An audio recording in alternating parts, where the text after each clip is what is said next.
Oh, it's raining again. Oh well.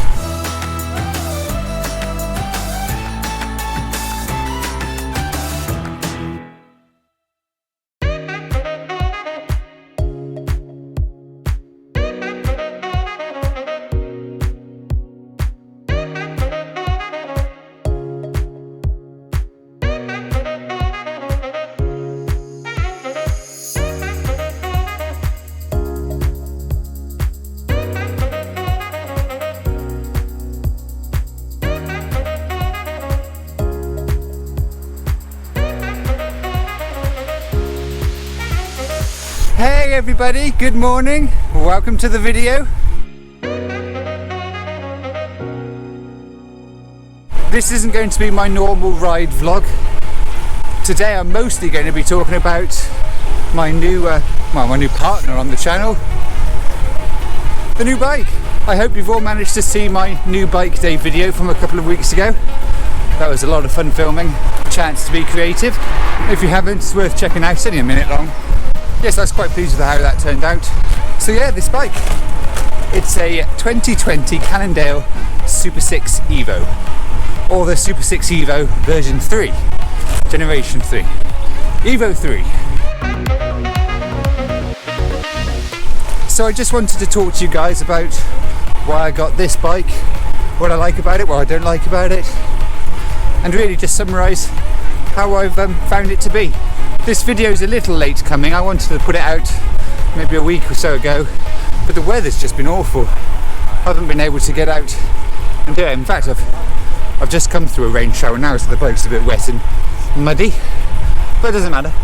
But yeah, I wanted to ride it a bit, so I think I've done 200-300 miles. I've done several rides on it, short ones, long ones, so I have got some opinions. This isn't a first ride impressions video, this is after several hundred miles, so here we go. So why did I get an Evo?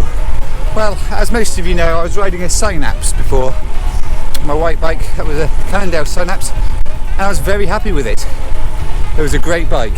I did so many memorable rides on that, 2 Everestings, plenty of long rides, went on a holiday. I didn't vlog that video, but yeah, I went on holiday on that bike to Wales, but it was now over 4 years old. It had done many thousands of miles. I was really looking for something a bit different. I feel my riding had changed since I bought that bike. The Synapse is an endurance bike designed to be comfortable for long days, which was great when I first got into cycling. That was exactly what I needed. But now I'm a bit more comfortable and confident on the bike. I felt I could go for something a bit racier, so I started looking around, started seeing what was available. This was maybe a couple of months ago I started doing this. I do like Cannondales, I'm a bit of a Cannondale fan, so I was looking to see what's available. And of course there's the new Synapse, a very capable bike, and different to my older model, there was what was then the SuperSix Evo and the CAD 12. Well, I did some test rides and I did like the Evo, but I did wonder whether it was just too aggressive for me. I don't go out with just speed and Strava segments in mind. It's not what I do. It's not what I want. And although I wanted something a little racier, I felt the Evo was just maybe too much. I still wanted comfort, but it was still an excellent bike, and I almost pulled the trigger. But then Cannondale announced this bike, the version 3, and it looked good. All the reviews I was reading up, videos I was watching, well, they all said how good this bike is. It's very much different to the old version. It doesn't look like your traditional bike anymore, which I know some people will be disappointed about. The Evo was always a classic looking bike, and this version has lost those traditional looks, but for the better. I know it does look like a lot of other bikes now, but you know, they're looking this way for a reason. But anyway, I'll come to that later. So anyway, I was reading how the Cannondale designers wanted this bike to be just as good as the old Evo, but with some key improvements. Aerodynamics and comfort being top priorities, while still keeping down the weight and maintaining the great handling and feel of the old Evo. And that all sounded great. So I needed to find one to ride. I eventually did. It's really hard to currently get hold of. Well, from what I can tell, there's a big delivery of these bikes coming in September. A lot of bike shops are getting stock then, and another one in January next year. So it was difficult to get hold of, but I did, and I went out and I loved it straight away. So I had ridden those other bikes I spoke about, given those bikes a test ride, but this one just felt different straight away, and it was much closer to what I wanted. I feel this is sort of halfway house between the old style Evo and the Synapse, which does make it a lot more comfortable to ride. So that was it, decision made. This one is the Ultegra disc in the black, I think it's called Barbecue, and here it is today. So let me now go through a few things that I've liked about the bike, and a few things that I haven't liked so much in the 300 miles that I've ridden it so far. So firstly is comfort. It is brilliant. It is better than my Synapse, which was designed to be a comfortable bike, and that was amazing. I see bumps in the road coming up that I would expect, a little shake, shudder. This bike just seems to absorb them. That's probably due to its lowered seat stays. This is the standard carbon, by the way. I haven't gone for the high mod. Really can't justify that. The price difference is, well, for me, I know there's weight saving and it will feel different, but the standard is fine. But even with the standard carbon, it feels great. Oh, it's raining again. Well. What else do I like? Disc brakes. I know your opinion is generally split on disc brakes. I wasn't sure myself. Disc brakes on a road bike, is it needed? I've had them previously on a mountain bike, definitely appreciated them then. I really was contemplating the rim brake version. Disc brakes are heavier, although I'm not too concerned about weight. A lighter bike does feel better. It just does, doesn't it? So that is in my mind. I think there's typically an 800 gram, maybe a kilogram weight penalty for choosing a disc brake over a rim brake. Not only are the components heavier than the rim brake version, but the frame and fork also have to be stronger, so there's extra construction, extra carbon needed, and it's more expensive. So I really was contemplating the rim brake version. But now, after riding this for as many miles as I have, I'm glad I chose disc. They're superb. I don't know who it was who said disc brakes are only better when you need to brake. That's true. You've got the weight penalty, you've got not extra maintenance, but a different sort of maintenance needed. Not everyone will be interested in doing. They're a bit more faffy to set up and get right. But when you come to brake with disc brakes, you know what you're getting. It's consistent every time. With rim brakes, especially with carbon rims, it's just guesswork how much they're going to bite. And when coming down a descent, that's not what you want. So these have been brilliant. I feel the braking performance now has moved away from the actual brakes and onto your tyres. Knowing how much grip you're going to have when braking is now the deciding factor.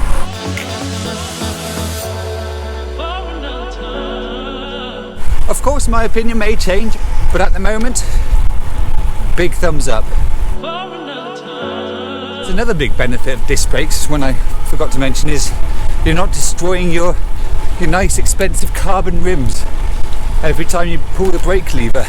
Knowing every time you brake you're actually taking off layers of carbon from your rims and slowly wearing them out. It's not a nice feeling, and you certainly don't want to be doing it in bad weather through the winter. With disc brakes, not a worry. No, I'm out now in the rain. It looked great on the roads, but when I brake I'm not doing any damage to anything expensive. So what else have I liked? The handling. It's very precise, confidence inspiring. I remember going down, I think it was Stanway Hill, on one of the first rides, and I went down faster than I should for a bike that I didn't know, but it gave me confidence. It just felt great underneath me, which meant I went that little bit faster.